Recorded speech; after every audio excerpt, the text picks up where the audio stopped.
ग्राहक साथी 1 जून 2024, volume 4, number 47। Cyber धोखाधड़ी से खुद को सुरक्षित रखें।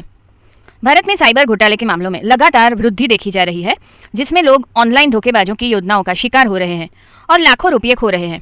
इससे भी अधिक चिंताजनक बात यह है कि घोटालेबाज लोगों को धोखा देने के लिए लगातार नए तरीके खोज रहे हैं। इसलिए भले ही किसी को किसी विशेष घोटाले के बारे में पता हो, लेकिन नए घोटालों के उभरने से अक्सर लोग भ्रमित हो जाते हैं, जिससे वे इन साइबर धोखाधड़ी का शिकार हो जाते हैं।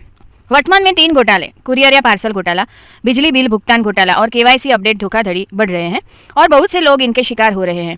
इस अंक में हम आपको विस्तार से बताएंगे कि ये कैसे किए जाते हैं और आप इनसे खुद को बचाने के लिए क्या कर सकते हैं। कुरियर या पार्सल घोटाला। धोखाधड़ी की शुरुआत फेडएक्स ग्राहक सेवा से होने का दावा करने वाले किसी व्यक्ति के फ़ोन कॉल से होती है। कॉल करने वाला पीड़ित को सूचित करता है कि उनके आधार नंबर से जुड़ा एक पैकेज रोक लिया गया है, क्योंकि इसमें कथित तौर पर अवैध सामान है। पीड़ित को ऐसे किसी पैकेज के बारे में पता न होने के बावजूद घोटालेबाज इस बात पर जोर देता है कि यह मुंबई से भेजा गया था और अब सामान में नशीले पदार्थ पाए जाने के कारण कस्टम में फंस गया है।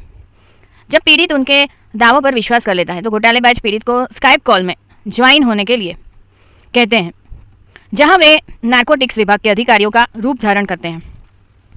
कॉल के दौरान वे पीड़ित को और अधिक डराते हैं और तनाव में डालते हैं। वे पीड़ित से अपना आधार और अन्य पहचान विवरण, साथ ही अपने बैंक खाते की जानकारी देने के लिए कहते हैं। इसके अलावा वेरिफिकेशन के बहाने घोटालेबाज पीड़ित से पैसे ट्रांसफर करने के लिए कहते हैं और उन्हें भरोसा दिलाते हैं कि पैसे वापस कर दिए जाएंगे। हालांकि पीड़ित द्वारा पैसे भेजे जाने के बाद घोटालेबाज सभी संपर्क काट देते हैं, जिससे पीड़ित बिना किसी सहारे रिकोर्स के अपने पैसे खो देते हैं। अपना बचाव कैसे करें? कुरियर सेवाओं या कानून प्रवर्तन एजेंसियों, लॉ एनफोर्समेंट एजेंसीज से आने का दावा करने वाले अप्रत्याशित कॉल या संदेशों से सावधान रहें। आधिकारिक स्रोतों से जानकारी की पुष्टि करें। यदि आपको कोई संदिग्ध कम्युनिकेशन प्राप्त होता है तो कुरियर कंपनी से सीधे संपर्क करके स्वतंत्र रूप से जानकारी की पुष्टि करें। व्यक्तिगत विवरण जैसे आपका आधार नंबर, बैंक खाते की जानकारी या कोई अन्य संवेदनशील डेटा विशेष रूप से फ़ोन पर या अपरिचित वेबसाइटों या लिंक के माध्यम से साझा न करें। कार्रवाई में जल्दबाजी न करें। घोटालेबाज अक्सर पीड़ितों पर जल्दबाजी में निर्णय लेने का दबाव बनाने के लिए उनमें जल्दबाजी और घबराहट की भावना पैदा करते हैं। कोई भी लेन देन करने या व्यक्तिगत जानकारी साझा करने से पहले पर्याप्त समय लें, जानकारी इकट्ठा करें और विश्वसनीय व्यक्तियों से सलाह लें। अगर आपको कुरियर, पार्सल या अप्रत्याशित पैकेज के बारे में कोई कॉल या संदेश मिलता है, खासकर अगर आपने कोई पार्सल नहीं भेजा है या कि उसकी उम्मीद नहीं कर रहे हैं, तो संदेह के साथ इस पर विचार करें। कोई भी कार्यवाही करने से पहले विश्वसनीय चैनलों के माध्यम से जानकारी की वैधता की पुष्टि करें। यदि आपको किसी धोखाधड़ी का संदेह है तो तुरंत 112 या 1930 पर कॉल करें और कॉल करके रिपोर्ट करें या निकटतम साइबर अपराध पुलिस स्टेशन पर जाएं। बिजली बिल भुगतान घोटाला। प्रिय ग्राहक, आपका पिछले महीने का बिल अपडेट नहीं होने के कारण आज रात 9:30 बजे बिजली कार्यालय से आपकी बिजली काट दी जाएगी। कृपया तुरंत हमारे बिजली अधिकारी से 82603-42 पर संपर्क करें। धन्यवाद। क्या आपको ऐसा कोई SMS या व्हाट्सएप पर संदेश मिला है? अगर हाँ, तो सावधान रहें और इन नंबर पर कॉल ना करें या इन संदेशों से जुड़े किसी भी लिंक पर क्लिक ना करें। इस तरह के ऑनलाइन घोटालों में धोखेबाज फर्जी टैक्स संदेश भेजते हैं, जो आधिकारिक बिजली विभागों से आए हो ऐसे लगते हैं। इन संदेशों में आरोप लगाया जाता है कि प्राप्तकर्ता ने बिल का भुगतान नहीं किया है और बिजली को तुरंत काटने की धमकी दी जाती है।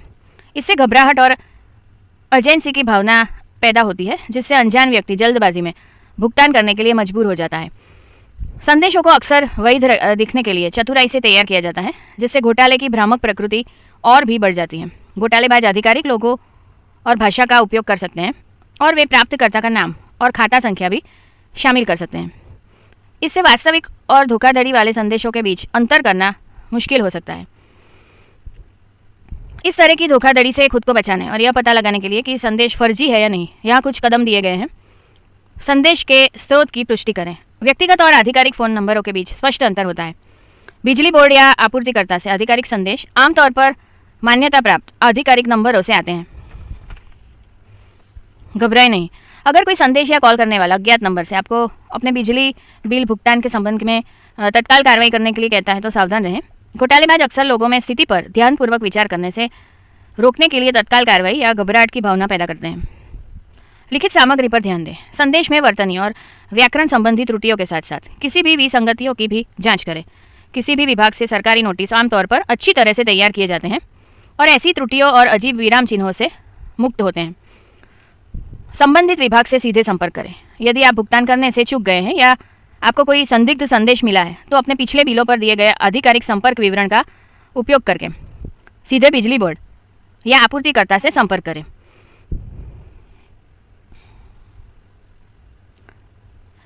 केवाईसी अपडेट धोखाधड़ी।